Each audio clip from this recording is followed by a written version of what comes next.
that ended very suddenly. I thought there was another bit of that to go. That's a song called Up All Night by a band called We Should Be Dead, which ended suddenly. Good morning. The number to ring if you want to contact this programme. And remember, those of you who don't listen to this programme, don't start now. It's not a good idea. The number to ring if you want to contact this programme is 08459 555 678. The email address is gerry.anderson@bbc.co.uk. And the text messaging service goes like this: 81771. Your little fingers must be busy. Get those tip of your fingers tapping. I didn't know what I was going to say there. Did you notice that? Did you hear that small hesitation? Gentleman writes to me and he said, "Hi Gerry, congratulations on the downward spiral of your show. It is what we have come to love and cherish. You're indeed the Tommy Cooper of radio. So bad that it is funny. Keep it up, kid." It's good to get a compliment, isn't it? I like to start off with compliments. My gripe today concerns the Sky Plus I recently got installed. Actually, it was the idea of my significant other. "Why don't we get Sky Plus?" she said. There, I told you, it was her idea. She extolled the virtues of pre-planning, pre-recording, documentaries, pause facility, listen again, all you can eat, etc., etc., and I succumbed. What a disappointment. Am I the only one who hates the blame game? Frank Mitchell's 10 most famous fish suppers and reruns of the Hole in the Wall gang. That's very, very cruel to our local comedians and artists and television presenters. I want to complain. About what? I want to complain. Both Janet and I had an awful fright there. Right. Ken came in behind us and made signs. I see him lurking about there like some kind of great white. He interfered with Janet. Who's that gone out with him? Emma. He's gone out with him. Emma's way to the corridor. Don't go into his room.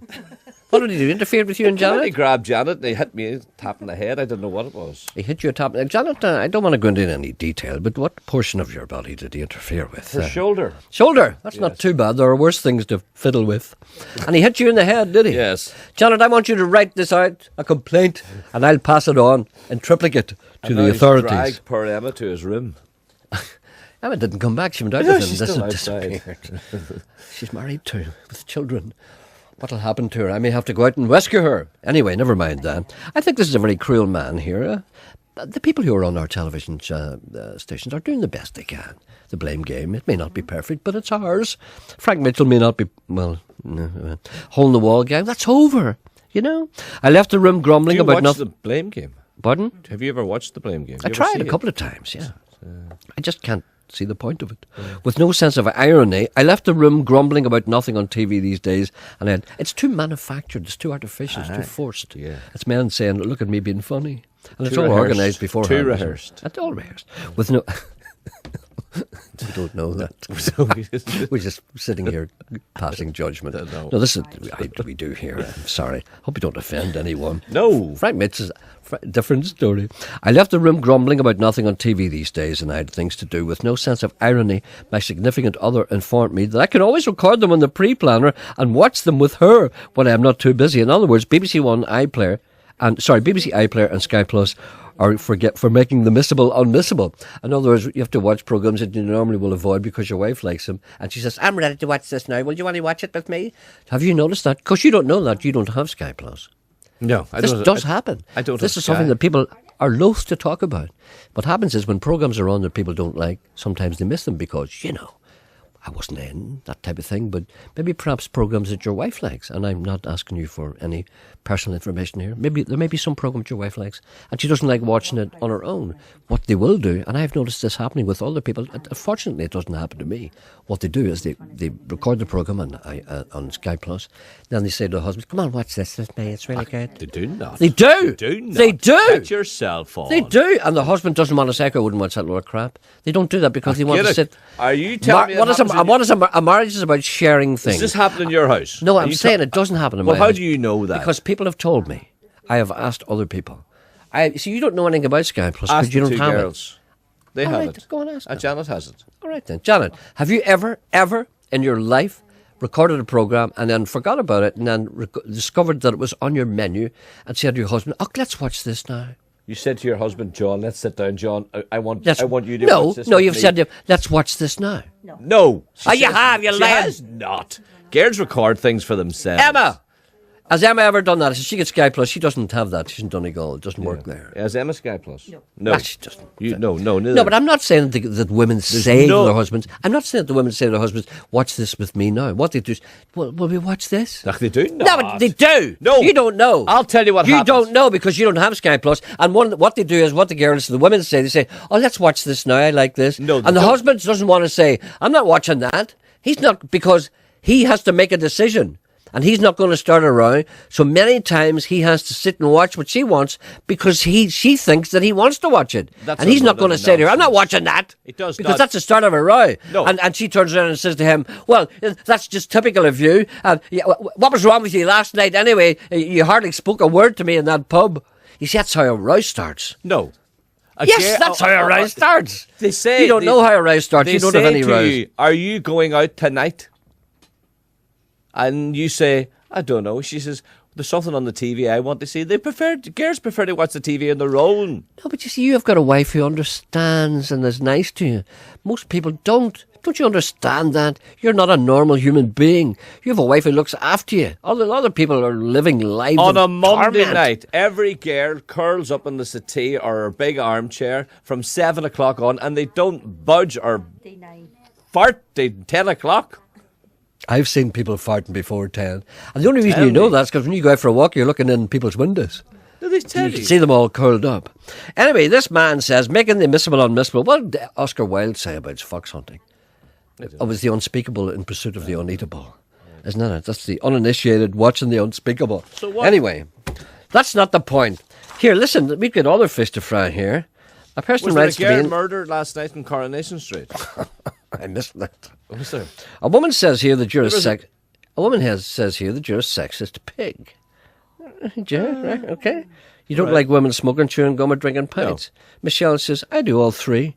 Remind me to avoid him for the rest of my life." Remind me to avoid her. That's good then. Yeah, see, you're avoiding her because you disapprove of what she does. Yeah. She's avoiding you because you're a sexist pig. Yeah. Those are two different things entirely. Yeah. Anyway, anyone who wants to ring this programme can give us a call at 08459. I'm sure you're all encouraged by the talk so far. 08459. Do you remember Bird's Nest? Can't you hear me giving the number? Can't you hear me giving the number? It's important. Never interrupt a man when he's giving out a phone number. Don't you know that? BBC channel, you know? There was a man arguing with me. 08459 555 678 is the number if you're interested in talking in this programme or indeed want to contribute in any way. That's a man asked me, do I remember Bird's Nest? And I says, yes, the sweets. And he says, no, they were a cake, like a pastry. I says, not at all. Bird's Nest were little brown coconutty things with a wee nut, I think, in the middle of them. I'm going to have to turn you off in a moment if you continue this line of talk. There's a man on one. That's good. Hello, good morning. Good morning, Gerry. Good morning, how are you? I'm not too bad. With yourself? I couldn't be better, actually, thank you. Good man, even though the rain's on.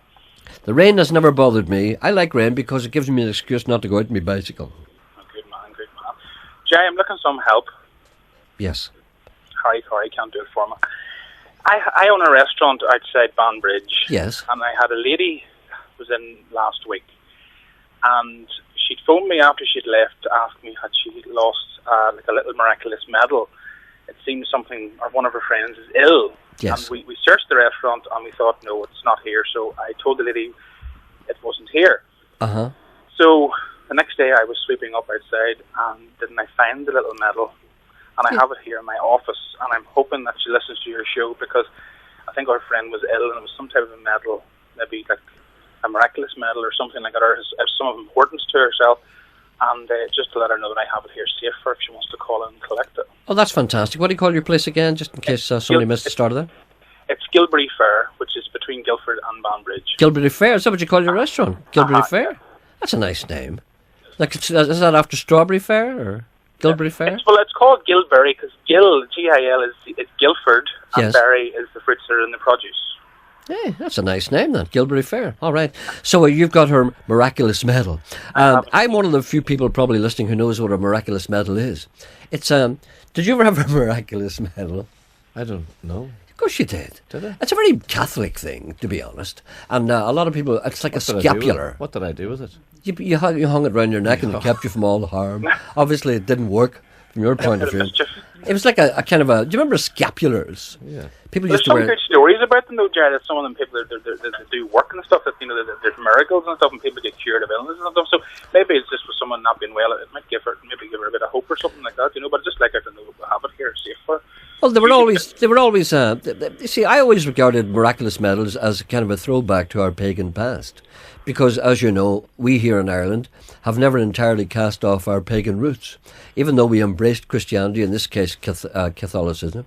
Even though we've embraced that, a miraculous medal is basically a charm, and it's nothing to do with religion. It's something that will help you, or indeed cure you. It's based in pagan beliefs. It's not a religious Christian thing at all. That's what I like about it. It's like a kind of like a wicker man. Do you know what I mean? But I got something for William Crawley to explore. I think I should talk to William about that. Yes, I think about the you Celtic twilight, and the fact that many of our pagan beliefs are still lingering about in our psyche, even though they're disguised. It's no accident, of course, that Christmas is on the 25th of December, which used to be the great Roman feast of Saturnalia, which was a time during the course of the end of December when many people drank and indeed fornicated at a great degree. So the Catholic Church said, "To hell with that for a game of cowboys. Let's have Christmas instead, and we'll give people presents, and nobody had any crack anymore." Anyway, you probably don't want to go down that road. No, I have to go and start getting scones ready and stuff for lunchtime. So right, get your crown of thorns on. Jerry, Anyway, thanks very much for your help. You've got that miraculous medal in Gilbury Fair. Gilbury Fair. Which is where? It's in Guildford. Guildford. You think I would have remembered that, wouldn't you? Yes. All right then. Thank you very much, sir. Thank you, Jerry. Thanks very much for your help. Now. Not at all. Bye. Thank you. Now, bye bye. Bye. Do you remember all that stuff that you used to do when you were wee? Do you still believe in all that stuff? Have you got any kind of talisman that you have around you that keeps you away from harm? Do you have any little rituals? Do you put your left sock on first in the morning? Put your right sock on first? I know you put your trousers on sitting down, but that may not be the same thing. I'm superstitious. In what degree? What things are you superstitious of? Again, would you walk under a ladder? That's our pagan past, you see. Well, I have that. I have done that. But You've walked under ladders? I don't like it. You mad fool. The only reason I walk on the ladder is because I'm afraid people would see me avoiding the ladder. Would you throw salt over your... Would you throw salt over If there was no one on the street and no one up the ladder, I'd walk underneath it. Would you throw salt over your shoulder? No, I wouldn't go so far as that. What would you do? How far would you go? Well, I don't like putting out of order. Is that a golf term? Yeah. What does that mean? You know, say you and I, say we were part of a four ball. Yeah, we were putting on the green. Putting, you're right, and it's the furthest away from the hole puts first. Ah, right. But say one of the guys wouldn't be ready. Right. Well, why would he not be ready? Say there with this club. Say he wasn't at his bag, or he wasn't at his, he wasn't ready to putt, and someone said to me, "Go, your next coil, you putt." I would say no. I'm waiting. You would pass. I would say I don't want to because it's not my turn. It's bad luck. I don't like that. Bad karma. Right, so I don't like that. And I also, putting on my shoes and socks, I would put on that hand there first. What do you call that hand there? That's the right hand. Right, yeah. Right shoe first, right sock first. Okay, that's good. Thank you for that. That fills in a lot. I've got a letter here from Rosie Ryan. What about you? Are what you about me? Superstitious? Oh, I'm not. No, I'm not. I'm a modern man. I don't believe in anything except ghosts. I believe in ghosts, but I don't believe in superstition and that kind of thing. I don't believe in that. I don't do anything like that. I have no superstitions of any kind. Will you not? No, I don't know. I'm dull, aren't I? Yeah. Now, see when open the blinds in the morning in our living room. Yes. You know, you have 3 blinds, yeah. 2 either side, and then the main one. Mm-hmm. There's a certain ritual. I wouldn't open the main blind first. You have to open the one over here at the side first, and the left-hand side first. And then the big one, and then the other one on the other side. I think you need help. I don't think so. What about you? Ask the girls, are they superstitious in any way? Mm-hmm. Janet is. What does she do? Which stocking does she put on first in the morning? She wouldn't walk under a ladder, she said. Would she not? Emma is in no way superstitious. I know, she's my girl. She's the one that makes me... Anyway, Rosie Ryan has written to me in French. Oh. I'm going to read it out now. Bonjour. Enchanté de faire votre connaissance. Comment allez-vous? Vous êtes très gentil. Est-ce que je vous gêne? Il fait beau. Écoutez, regardez. Qu'est-ce que c'est bas? Vous plaisant. Allez-vous laissez-moi tranquille, c'est très ennuyeux. Je suis déjà péri l'azimir froissé case constant britannique. I think it's about the World Cup. I'm not entirely sure. No idea what you're talking about. I know it's French, but I understand it. I translate it. It is about the World Cup. And I think Fabio Caprella is heading for a big fall. Oh, big time. Big time. see it. They're winding I up. can see it. Yes, He can, but I know by looking, he can feel it in his water. No. He knows that those guys are going to let That's him why he down. signed a big contract. He knows they're going to let him down. They're going to Yes. let him down big time. Yes. And people in England, all the commentators, all the guys in the TV and GMTV are going to be so angry. And they're going to turn on him and they're going to call him a spaghetti ball and all that kind of thing. And there'll be Would big you- balls, there'll be big plates of spaghetti in the paper and his head will be sticking That's out of it. right. It'll be terrible. Be a ravioli head and all that kind of stuff. I'm just trying to figure it all out. Would you have a sprocket for a 1963 A35, or where could you get one? As a matter of fact, I have one in the drawer upstairs. What is that? It's a sprocket, yeah. What is a sprocket? Janet's got a call on one. What's a sprocket? I don't know what a sprocket is. Maybe you can ask the girls. They know everything. Hello, good morning.